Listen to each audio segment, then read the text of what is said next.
Selamat siang semuanya, perkenalkan saya Larasati.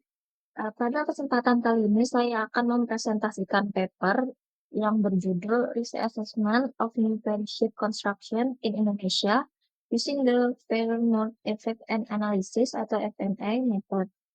Dan bagaimana metode ini bisa digunakan untuk membantu mengelola risiko tersebut secara lebih efektif.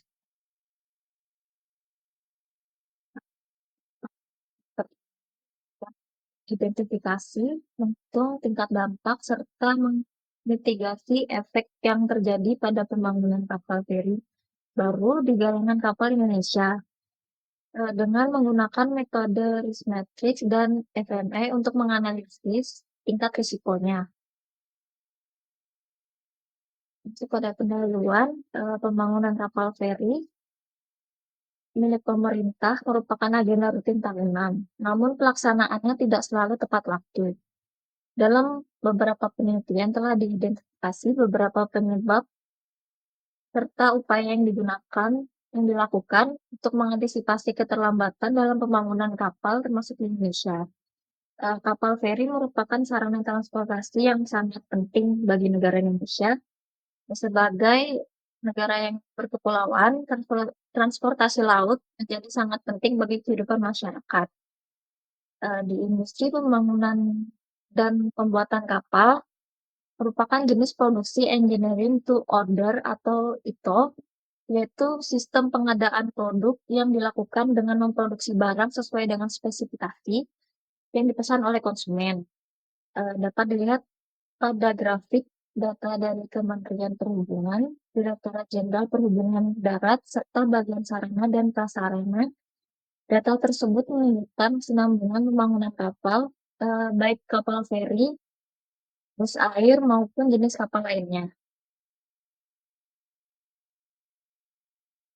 Pembangunan kapal baru melalui serangkaian tahapan produksi yang panjang.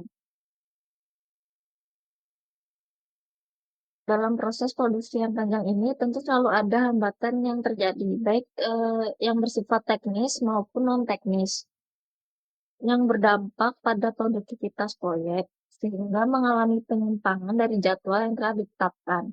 Harapannya, perusahaan tidak menginginkan proyek yang sedang dikerjakan mengalami kegagalan. Dalam struktur organisasi pada Departemen Penjaminan Mutu dan Standarisasi, bagian-bagian yang terkait dengan kualitas kapal yang dihasilkan dan bertanggung jawab terhadap peran dan tugas dalam proses produksi meliputi kepala produksi, pimpinan proyek, rekayasa penjaminan mutu, dan bagian pengendalian mutu. Matriks risiko adalah metode dalam proses penilaian risiko yang digunakan untuk menentukan tingkat prioritas risiko sebagai hasil dari kombinasi kemungkinan risiko dan tingkat keparahannya. Dijelaskan pula bahwa risiko adalah pemaparan terhadap kemungkinan terjadinya sesuatu seperti kerugian atau keuntungan finansial, kerusakan fisik, kecelakaan, atau keterlambatan yang diakibatkan oleh suatu aktivitas. Dari penyimpangan jadwal dalam pembangunan kapal feri dapat diantisipasi dengan melakukan penilaian risiko terhadap komponen kapal yang dipasang selama proses pembangunan, mulai dari tahap identifikasi, penilaian, evaluasi, hingga mitigasi yang perlu dilakukan. Hingga saat ini, belum banyak publikasi di bidang kemaritiman dan pembangunan kapal yang menggunakan metode FMA dalam kondisi terkini. Melalui penilaian risiko menggunakan matriks risiko, aktivitas pada kapal atau outsourcing produksi termasuk dalam kategori risiko yang tinggi.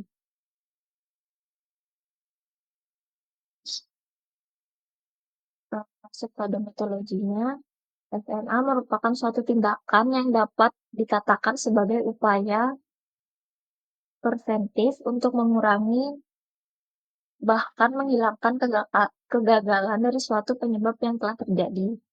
Tindakan ini dilakukan sebagai langkah pencegahan agar kegagalan serupa tidak terulang di masa mendatang. Selain itu, Terdapat juga definisi lain dari FMA, yaitu sebagai metodologi perancangan yang digunakan untuk mengidentifikasi potensi kegagalan dalam proses manufaktur suatu produk. Dengan mempertimbangkan risiko yang terjadi dengan variabel-variabel kegagalan tersebut. Metode FMA menentukan prioritas risiko dengan cara menghitung Risk Priority Number atau RPN yang didasarkan pada tiga kriteria utama, yaitu CTV atau tingkat keparahan, dan tingkat kemungkinan terjadinya, dan kemampuan deteksi. Data untuk menghitung rata-rata nilai severity atau occurrence diperoleh dari hasil kuesioner dengan ketentuan pembulatan, seperti desimal lebih dari 0,5 dibulatkan ke atas dan desimal kurang dari 0,5 dibulatkan ke bawah. Pembulatan ini penting karena penilaian risiko pada metode probability impact matrix mengacu pada angka bulat atau integer. Dalam metode FMA, nilai RPN dihitung berdasarkan tiga faktor utama, yaitu occurrence, CTV, dan detection. Ketiga faktor ini dijelaskan sebagai berikut. Yang pertama, occurrence, yaitu frekuensi terjadinya risiko atau kemungkinan terjadinya kegagalan. Faktor ini digambarkan seberapa sering suatu kegagalan bisa terjadi. Kemudian yang kedua ada severity, yaitu tingkat keparahan atau dampak risiko terhadap proses. Semakin besar dampaknya, maka semakin tinggi juga nilai keparahannya. Kemudian yang ketiga ada detection atau kemampuan proses infeksi atau pengujian untuk mendeteksi cacat atau metode kegagalan secara tepat waktu. Kemudian bisa dilihat pada gambar berikut.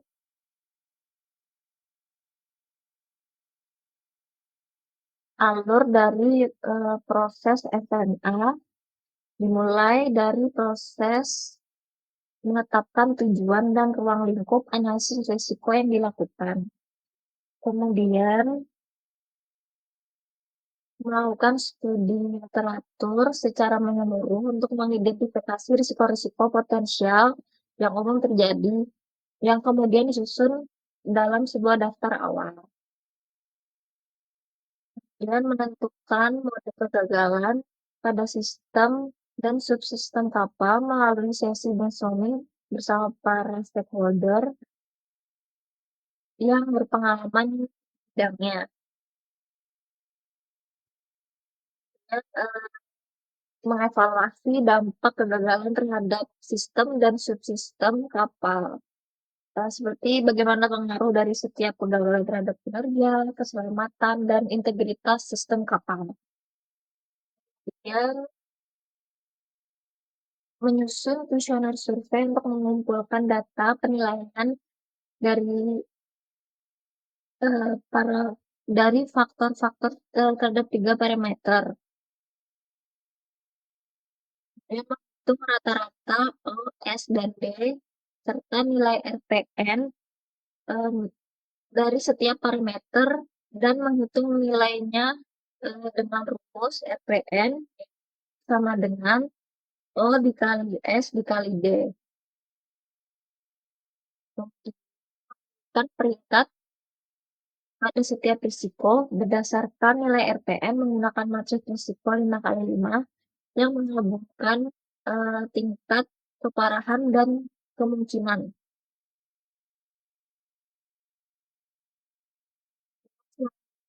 Bukan risiko-risiko mana yang memiliki nilai RPN tertinggi dan dianggap paling krusial untuk segera ditangani. Selanjutnya, menyusun langkah-langkah mitigasi dan pengendalian terhadap risiko-risiko kritis yang telah diidentifikasi untuk mengurangi atau menghilangkan dampaknya. Kemudian yang selanjutnya, hasil temuan dari seluruh proses MMA dan menarik kesimpulan dari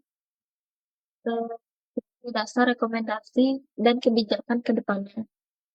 Dan untuk proses akhir dinyatakan selesai ketika setelah seluruh tahapan analisis risiko, penilaian dan mitigasi dilakukan. Nah, model ini juga dapat digunakan sebagai bahan pertimbangan dalam merancang upaya mitigasi. Upaya mitigasi yang telah dirancang kemudian dapat disimulasikan kembali untuk melihat dampak dari upaya mitigasi terhadap perubahan probabilitas keterlambatan. Untuk memperkirakan nilai kerugian akibat keterlambatan, maka para stakeholder dapat menggunakannya untuk menilai kelayakan proyek atau sebagai alat bantu untuk meningkatkan efisiensi proses produksi. Untuk pada kasus berikut ini bisa dilihat adalah salah satu contoh objek dari paper yang digunakan sebagai penelitian, yaitu kapal feri 600 GT yang dibuat oleh Galangan Kapal Nasional di Cirebon, Jawa Barat. Gambar di kiri bisa dilihat kondisi kapal setelah launching, sedangkan yang gambar sebelah kanan menunjukkan kondisi kapal saat masih dalam bentuk blok bangunan sebelum di-launching. Nah, kapal Ro-Ro Ferry ini merupakan sarana transportasi penyeberangan antar pulau yang memuat penumpang dan kendaraan. Selain digunakan untuk mengangkut truk, kapal Ro-Ro juga membawa mobil penumpang, sepeda motor, dan pejalan kaki. Umumnya, kapal Ro-Ro memiliki dua pintu, yaitu bagian haluan atau depan, serta buritan atau bagian belakang, yang digunakan sebagai akses keluar masuk kendaraan. Eh, nah, uniknya dari kapal ini karena adanya dua pintu di bagian haluan dan buritan yang berfungsi sebagai akses keluar masuk kendaraan, makanya disebut RoRo atau roll on roll off. Identifikasi risiko dalam proyek pembangunan kapal feri di Indonesia diperoleh melalui wawancara dan sesi brainstorming dengan manajer, kapal safety, serta supervisor atau staf yang memiliki pengalaman di setiap bagian dan beberapa galangan kapal di Indonesia. Dari hasil diskusi tersebut terkumpul 23 risiko utama yang kemudian diklasifikasi berdasarkan bagian pekerjaan dalam proyek pembangunan kapal. Yang pertama ada pekerjaan lambung atau hull work dengan jumlah terbanyak yaitu 9 risiko.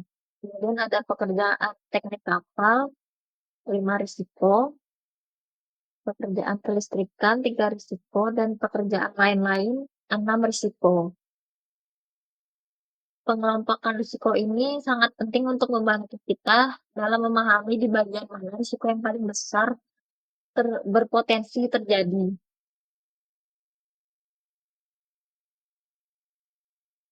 Setelah melakukan identifikasi risiko, langkah selanjutnya adalah menyusun kuesioner untuk menilai tingkat keparahan atau severity, frekuensi kejadian, occurrence, dan kemampuan deteksi detection dari setiap kejadian risiko yang telah diidentifikasi.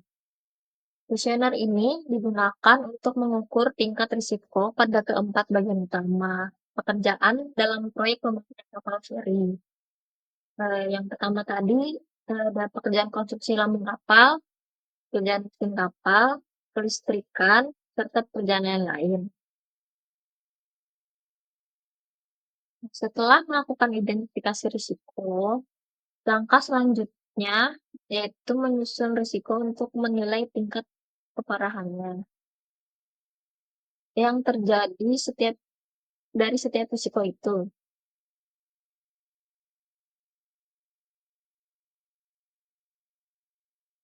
Bisa dilihat ini dari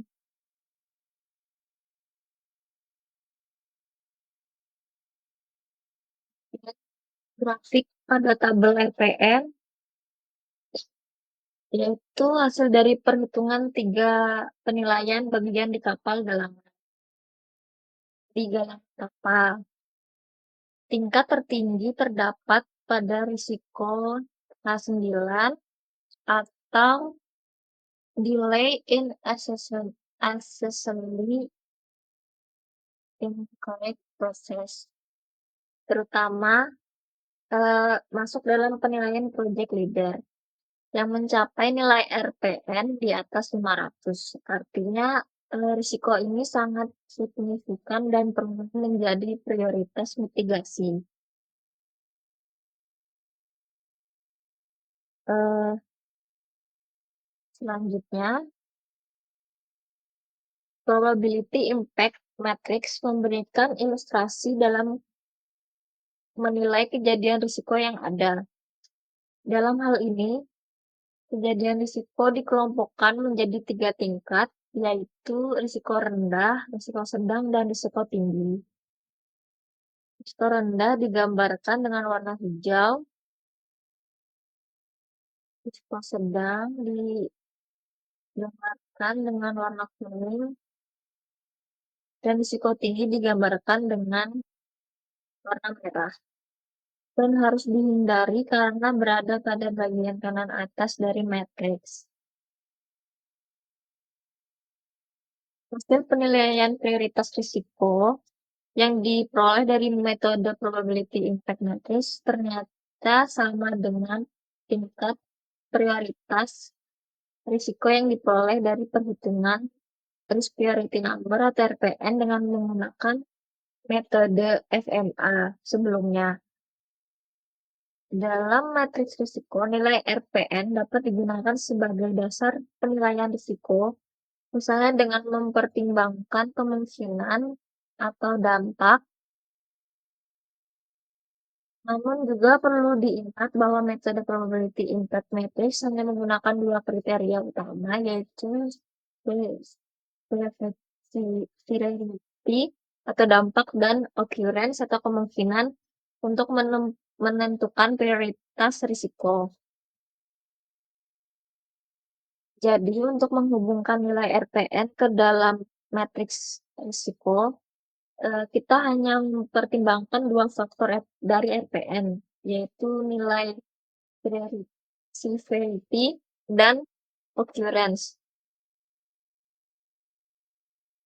Faktor ketiga dalam RPN yaitu detection tidak disertakan dalam matriks ini, sehingga tidak semua informasi dari analisis FMA terwakili sepenuhnya.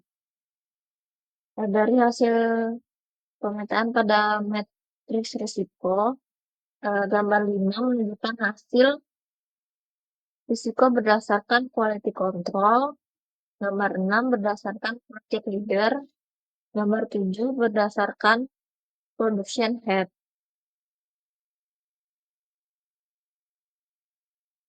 Penilaian terhadap probability impact matrix pada gambar 5, 6, dan 7 diperoleh dari kejadian risiko yang memiliki tingkat risiko yang diklasifikasikan sebagai kritis dalam area merah pada matriks dan harus segera dimitigasi. Masuk pada bagian mitigasi, terdapat beberapa contoh mitigasi yang dapat dilakukan jika terjadi keterlambatan pada faktor masing-masing dalam konstruksi kapal feri 600 GT. Pertama dari pekerjaan konstruksi lambung kapal, yang kedua pekerjaan pembersihan kapal, yang ketiga pekerjaan kelistrikan kapal, yang keempat peralatan lainnya.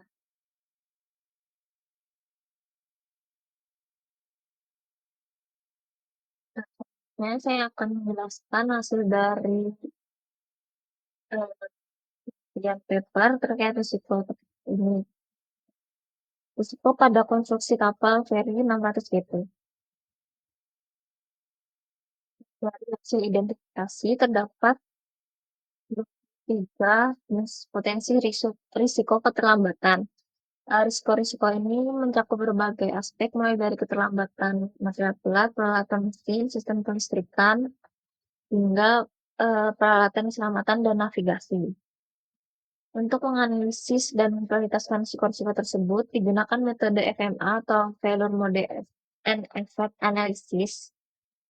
Tim yang terlibat dalam penilaian ini terdiri dari quality control, project leader, dan production head. Mereka menggunakan nilai RPN atau Risk Priority Number untuk menentukan risiko mana yang paling kritis. Kemudian hasilnya menunjukkan bahwa eh, 3 bagian dengan tingkat risiko tertinggi adalah pada bagian lambung kapal, bagian mesin, dan bagian kelistrikan. Beberapa risiko utama yang ditemukan di antara lain keterlambatan dalam proses perakitan lambung, keterlambatan kedatangan baling-baling dan poros, serta keterlambatan pada pekerjaan listrik. Sebagai tindak lanjut, disusun beberapa strategi mitigasi seperti memperkuat koordinasi dengan pemasok atau pemantau proses pengadaan dan pemasangan, meningkatkan keterampilan tenaga kerja, memanfaatkan teknologi, serta menyusun jadwal proyek yang lebih realistis dan disertai rencana cadangan. Langkah-langkah ini diharapkan dapat meningkatkan efisiensi dan keadaan dalam pembangunan kapal, serta meminimalkan potensi keterlambatan yang berdampak pada keseluruhan jadwal proyek. Dapat saya sampaikan mengenai identifikasi dan mitigasi risiko keterlambatan dalam produksi konstruksi kapal feri 600 GP. Dalam pemaparan ini juga sudah telah membahas penggunaan metode FMA sebagai alat bantu dalam menganalisis dan memprioritaskan risiko berdasarkan nilai RPM. Diharapkan pendekatan ini dapat membantu meningkatkan efektivitas pengendalian risiko serta memperlancar pelaksanaan proyek secara keseluruhan. Terima kasih atas perhatiannya.